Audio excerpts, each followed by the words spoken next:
Coming up, the leader of a small tribe in northern Arizona shares his community's language revitalization efforts. A new Shimhun exhibit in Oregon explores gender, and a Navajo engineer at NASA has been honored by Stanford University. Join us for those interviews, plus headlines on the ICT Newscast. This program is made possible by the Corporation for Public Broadcasting, a private corporation funded by the American people. Support for the ICT Newscast with Aliyah Chavez comes from the Arizona PBS studios in Phoenix at the Walter Cronkite School of Journalism and Mass Communications at Arizona State University.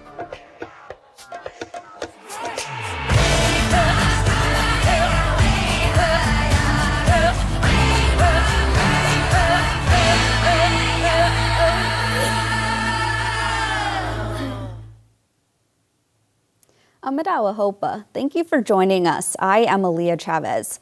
We start today in Australia, where a local man ran almost 9,000 miles to raise support for Indigenous voices. Pat Farmer, who is a 61-year-old ultra-marathon runner, ended his almost 9,000-mile journey at the Australian Indigenous sacred site of Uluru. The goal of his run was to raise support for an Indigenous advocacy body to be enshrined in Australia's constitution. The body would be a mechanism for Indigenous Australians to advise lawmakers on policies that affect their lives. Despite Farmer's efforts, all 6 Australian states voted against the referendum to change the country's constitution. Prime Minister Anthony Albanese said it was not the outcome he wanted, and the country would have to, quote, seek a new way forward for reconciliation. Back in this country, Minnesota should have a new state seal and flag, according to the State Emblems Redesign Commission. The commission picked new designs last month. They become official on April 1st unless the legislature rejects them. The new seal includes the Dakota name for the state, Minnesota Makoche, which translates into where the water reflects the sky. The old flag and seal were considered racist, an Emblem Commission member told ICT last fall. Some people don't see it as harmful. They see it as, well, there's a native there, it represents you guys, but there's also, if you look closely, there's a gun pointed at us. It may be propped up against something, but it's pointed at us, and it's just, there's a lot of things that you can take from it. But as Dakota people, there are a lot of Dakota people who take this and see it as a negative. In Mexico, members and supporters of the Zapatista Indigenous Liberation Army, or EZLN, celebrated the 30th anniversary of its brief armed uprising in the southern part of the country. This is happening in the face of the EZLN's crumbling social base, drug cartels, and gang violence encroaching on their autonomous territory. Subcommander Moises has called for the Zapatista autonomy, freedom, and democracy. Estamos solos. We're alone like 30 years ago, because alone we have found the new path that we are going to follow. We are going to continue to follow that path, and we are going to defend ourselves. In November, Subcommander Moises said in a statement that the Zapatistas decided to dissolve their autonomous municipalities. He did not cite a reason. The U.S. Supreme Court has declined Alaska's request to expedite the consideration of their appeal against the Biden administration's decision to block the controversial Pebble mine project. Governor Mike Dunleavy's administration argued that the veto from the Environmental Protection Agency violated the state's rights and resource income. Groups opposing the Pebble project welcomed the decision, but expressed concerns about ongoing efforts to challenge EPA protections for Bristol Bay. The proposed Pebble mine project, located in the Bristol Bay watershed, has faced broad opposition because of its potential impact on salmon and the environment. Well, actress Lily Gladstone is in the running to win yet another award. She was the first Indigenous person to win the Golden Globe for Best Actress earlier this week. Now she is up for a SAG Award for Best Leading Actress in a Motion Picture for her role in Killers of the Flower Moon. People are hopeful this will lead to an Oscar nomination, where she may continue to make more history. Gladstone recited part of her Golden Globe acceptance speech in her Blackfeet language and dedicated the award to, quote, every little res kid, every little urban kid, and every little Native kid who has a dream. Janae Casanavoid, who is Comanche and a former Kansas State athlete, could be the first Indigenous woman to represent the U.S. track and field team at the 2024 Paris Olympics this summer. Casanavoid, who is 28, made history as the first Native woman to medal in the World Athletics Championships. She won bronze in 2022, then silver in 2023 in her event, which is the hammer throw. Her personal best throw is 78 meters, or 255 feet and 9 inches, recorded at the USA Track and Field Throw Festival in Tucson, Arizona in 2021. That is comparable to nearly 3/4 the length of a football field, which is proof of her strength, explosive power, and technique, hurling the 8.8-pound steel ball. She hopes to qualify in the top 3 at the U.S. Olympic team trials in track and field at the University of Oregon in June. And those are the headlines for the ICT Newscast.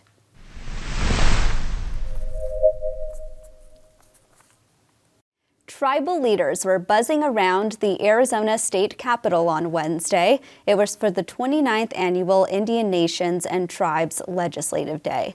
One of those tribal leaders is with me now in our studio. Chairman Roland Maldonado is the leader of the Kaibab Band of Paiute Indians. Chairman, welcome to the ICT Newscast. Well, thank you.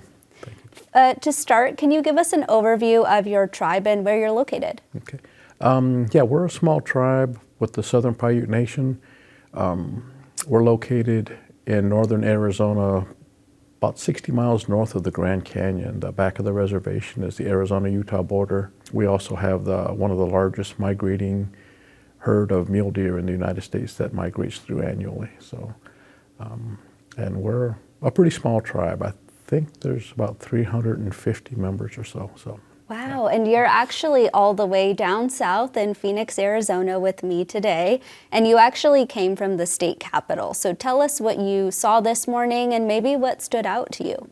This is not my first time being chairman of the tribe, and it's been about 6 or 7 years, but a lot of the tribal leaders that have been there for quite a while remember me from my first term, which was is always nice to be remembered in such a nice way.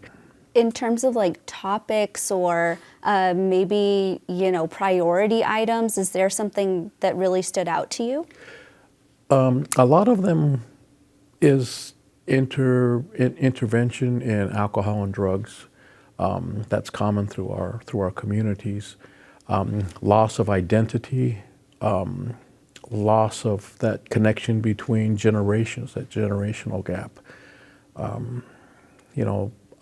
With a loss of identity and that gap in between, our youth become lost and they don't have self-esteem, self-worth. They're trying to use something to deal with society in general's notion that we're not important, that we don't exist. Dealing with the fact that a lot of times nobody cares about us, nobody listens to us. Our people with missing and murdered Indigenous women, we've expanded that to me, people, because nobody keeps track. If we make a habit, I work with at-risk youth between 12 and 18, and I have to impress upon them, because they're all natives from different nations, that if you disappear all the time and you run away, people are going to think that's normal. How are they going to know to look for you? If you stay there and you want to rebel, true rebellion is being clean, being sober, and being educated. Learn to make the connection with your elders. Learn to be something. You don't need to be a tribal leader. You don't need to be council member. You already know what it's like to be left out, to have nobody there.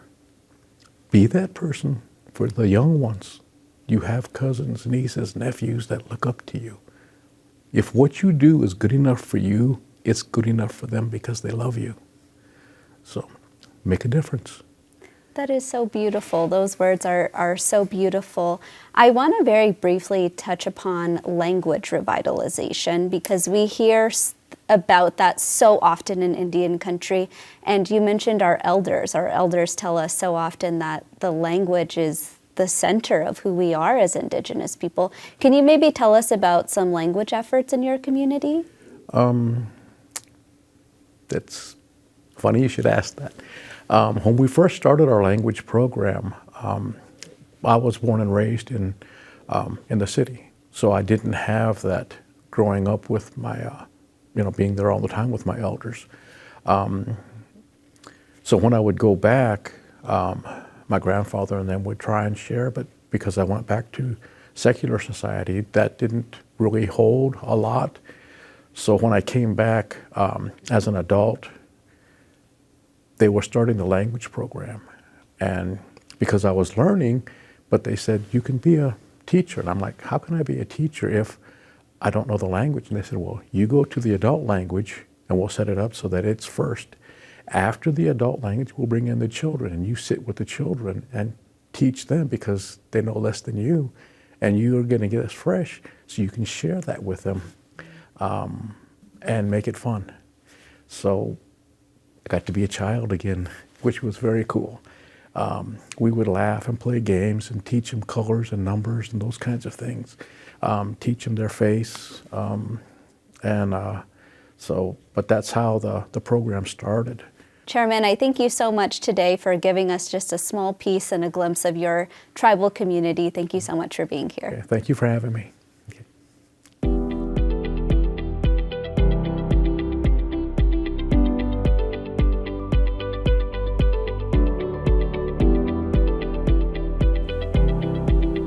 We reported yesterday on the latest attempt to land a spacecraft on the moon.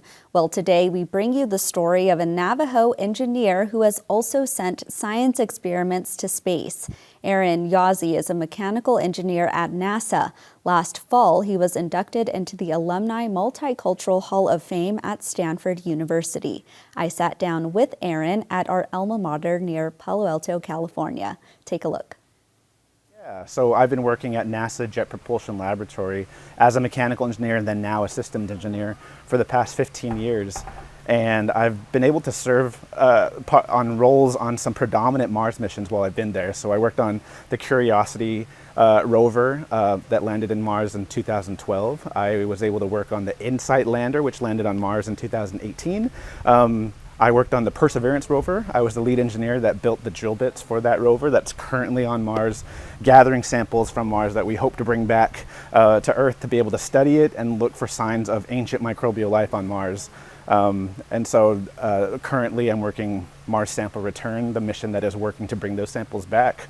So those are the highlights of my career, which are sort of the flagship missions that NASA has been working on in the recent past. The drill bits have been really successful. It's been one of the most thrilling things is to be able to see us gather these samples one by one, the parts that I built, the drill bits, doing their job successfully. We have currently gathered about 19 samples on Mars, and we're gonna keep gathering more until we can grab up to about 42 sample tubes, and then we're working to bring 30 of them back. So yeah, it's been really fun seeing, especially like the images when they come back, like seeing something that I once held in my hands, like a picture coming back from Mars. It's really cool.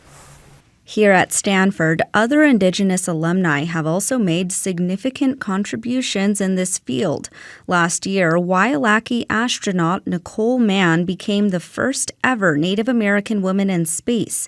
She lived aboard the flying laboratory called the International Space Station and even completed a spacewalk. Yeah, I was so thrilled to learn about Nicole Mann and her historic mission to the ISS, and especially because she's a Native woman, and that's something that I feel like needs to be shared more. Like I actually, when I'm working at NASA Jet Propulsion Laboratory, a majority of the natives that are working there are women engineers, and so it's really cool to see them represented in that way. I think it's a really big step forward, not only for our Indigenous community, but also women in STEM. Aaron also reflected on what being inducted into the Multicultural Hall of Fame means to him. I think it is really touching and meaningful for me to be chosen for this award. When I was here at Stanford, I didn't see myself getting to the point where I'd be somebody that would receive a plaque that would go onto that wall. I couldn't even really see it. It was uncertain if I thought I would be able to graduate, because I came from a very small town from a small public high school, which did a great job of giving me my basic education. But coming here was a whole new ball game of like a different level of learning, a fast-paced learning with a bunch of brilliant people around you, and so I had a lot to do to catch up. And it didn't feel while I was here that I was thriving, that I was the person that was going to be able to go far. And it was a bunch of little things that helped boost my confidence, like being a leader in ACES, the Stanford ACES club, going to get internships. I had an internship at NASA Goddard Space Flight Center while I was at Stanford, and another one at NASA Glenn Research Center. So having these NASA internships while I was a student made me understand, wow, I'm existing at NASA. I'm doing the work being asked of me, and it's not too difficult for me. And not only that, but I think I'm actually good at it. And so that's what really boosted my confidence. I came back and every year just got better and better as a student. By the time I graduated, I even dared to attempt to apply to a NASA position, and I got it. And so that, looking back and being reflective of where I was then and now receiving this award, it feels unreal, and I keep trying to say I don't deserve this, but also I can also reflect and be honest and see that I put in a lot of work, and I'm very happy that I was able to get this award. See, I'm hoping that students who maybe were the kind of student that I was, people who come from a small community, come from a community where not a lot of people are on the path that you're currently on, can feel supported and know that other people have not only have gone through this before them, but also there's people, their peers, that are going alongside with them. And I always say too that just also reflect on all the people that are watching you as you go along your journey. They see you as a role model, and understanding that the youth are looking up to you is a really big motivation tool. It was a big motivation for me. And so don't be discouraged about the big dreams that seem unattainable. I always encourage, just like I said, I never imagined that I would end up at NASA, or I never imagined I would end up on the Multicultural Hall of Fame wall. It's because I didn't dream big enough. And I always tell Native students, just dream bigger. Two Indigenous queer artists are challenging the recorded history of the Grand Ronde and shedding light on the historical significance of being Two-Spirit within Indigenous communities. ICT producer Shirley Snavy has more. Two indigiqueer artists are challenging Grand Ronde history recorded by settler historians. They found accounts of a Two-Spirit woman documented by Grand Ronde tribal people. Anthony Hudson and Felix Furby curated an exhibit in their tribe's cultural center, the Chachaloo Museum. My father's father's sister, our ancestor, Chimkin. What does being indigiqueer, what does being Two-Spirit, because that's a pan-Indigenous term, what does Two-Spirit really mean for us, and what does it mean for us culturally? And in our research, we ultimately, zeroed in on this historical figure of Chimkin, who is a Two-Spirit, for lack of a better word, essentially trans feminine, to use a contemporary term, healer and ancestor in our tribe in Grand Ronde.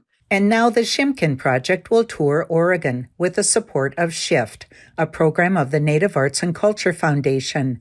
The grant is responding to social, environmental, and economic justice issues in Native communities. Felix Furby says the exhibit is grounded in historical research. The research for me started in a very personal place, trying to figure out what indigiqueer and two-spirit meant for me in terms of a culturally relevant identity. There was history that wasn't that wasn't that far under the surface, like it's in material that that people have access to and know about. But the history about this ancestor was miscontextualized, and it took someone like me seeing the history in order to understand pretty quickly who she was. What I was interested in was showing that we also have these traditions, and we had a culturally specific role for being two-spirit and indigiqueer here, and we don't have as much information as we would like for what that role should be. We have information that people existed, we have information that they were respected, and those are very important pieces. Colonialism and Christianity really changed things for a lot of tribes and the way a lot of tribes see themselves, and the various roles that people can play in society. I have Lakota ancestry, and two-spirit people, Winkte is what the name that we call them, held a very special place in ceremonies and in a role in the community. And are you finding that in the Grand Ronde, the Confederated Tribes, Anthony? Yeah, I think we're building that actively. We're rebuilding that back into our tribe. And I think taking this story and being able to show through these, literally, we went in and found through a lot of research on Felix's part, these ethno-linguistic texts where like settler linguists would come in like Melville Jacobs, and they would sit down and interview folks. And that's where this firsthand testimony of this ancestor of Shampkin came from.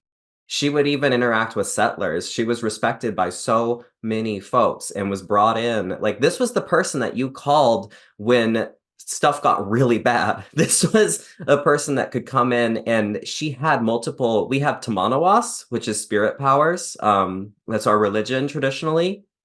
And she had at least, through our research, we found that she had at least 4 different spirit powers.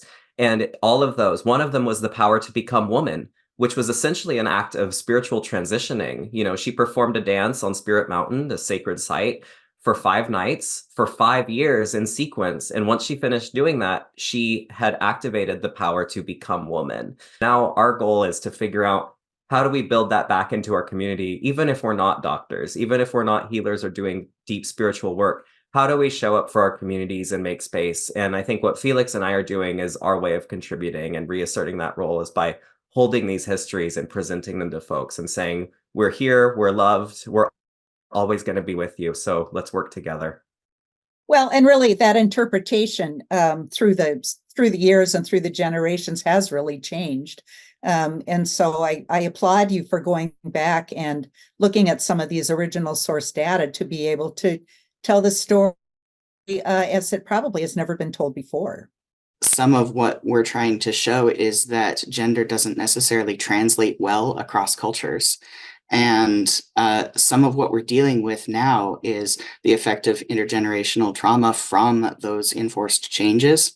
And there's a guardedness about gender types of things that are, it effectively feels frightening or threatening sometimes to challenge these roles too much.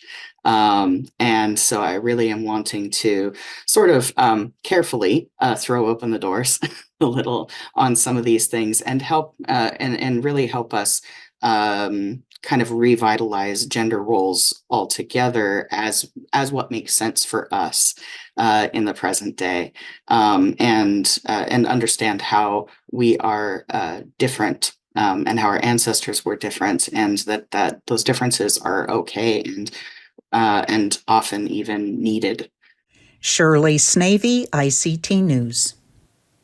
We turn now to the Klamath River Basin along the California-Oregon border. We go there to check in on a group of young Indigenous people training to make a little kayaking history. Stuart Huntington has more. The largest dam removal project in history is underway on the Klamath River. 1 dam is already down, and 3 more are expected to be gone this year. Tribes in the basin are excited about the prospect of a return of a sacred relative, the salmon. I mean, some of our people say we're here because those fish were here. You know, it helped us survive the ages. But there's more. A group of indigenous youth is training to be the first kayakers to descend the massive river. Jaron Robeson is with the nonprofit working with the young kayakers. Jaron Robeson, The vision? The people with the closest relationship to the river belong being the first down it. We're kind of reclaiming that kind of colonizer mindset of like the first descents. And so with this first descent, and basically with what our mission is right now, is to train these kids to be confident whitewater hardshell kayakers. So they have the skills to safely paddle down the Klamath when the dams are finally gone. The kids are going to be developing their new skills, or developing better skills in a hardshell kayak, and the best way to do that is by seeing other river sections. And so we're going to be going down to Chile. We're going to be there for like 2.5 months, and then we're coming back to the United States. Stuart Huntington, ICT News. And that's a slice of our Indigenous world. For all the latest, visit ictnews.org. From all of us in the newsroom, stay safe, my relatives.